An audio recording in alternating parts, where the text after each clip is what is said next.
వారం రోజులుగా ఒకే చర్చ జరుగుతుంది. ఆ చర్చకి పేరు కొలికపూడి శ్రీనివాసరావు.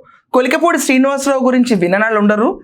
ఆయన గురించి ప్రత్యేకంగా చదవాల్సిన అవసరం కూడా లేదు.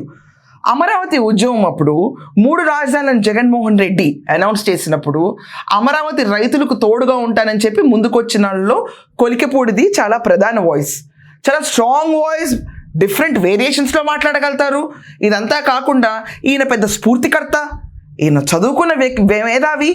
ఈయన ఈరోజు ఉద్యమాన్ని ముందుకు తీసుకెళ్తారు. న్యాయస్థానం టు దేవస్థానాన్ని కూడా నడిపించింది ఈయనే. కానీ రెండోసారి యాత్రలో ఫెయిల్ అయిన కొలికపూడికి మాత్రం అమరావతికి పెద్ద శ్రేయోభిలాషిగా బ్రాండ్ పడినప్పుడు కొలికపూడి గతంలో ఎలాంటి మనిషి అనే విషయం కూడా ఆలోచించకుండా టీడీపీ పార్టీలోకి రేపే జాయిన్ అవుతాను, ఎల్లుండే జాయిన్ అవుతాను, నాకు పిలుపు వస్తుందని చెప్పి ఊహాజనితమైన మాటల్ని జనాల్లోకి వదిలి ఎట్టకేలకు తిరువూరు కాన్స్టిట్యువెన్సీలో సీట్ సంపాదించిన మేధావి. కొలికపూడి ఎంత ఆవేశపరుడు అని చెప్పుకోవడం కంటే ఎంత ఇల్లాజికల్ పర్సన్ అని చెప్పుకోవాలంటే, ఇల్లీగల్ కన్స్ట్రక్షన్స్ అని చెప్పుకుని ప్రతి ఒక్క దాన్ని కోర్ట్ ఆర్డర్స్ కోసం, గవర్నమెంట్ ఆర్డర్స్ కోసం వెయిట్ చేయకుండా ఫ్రస్ట్రేషన్లో ఆయనకైనా బుల్డోజర్ తీసుకొచ్చి కొట్టేసిన దాఖలాలు తిరువూరులో ప్రతి ఒక్కళ్ళు చూశారు.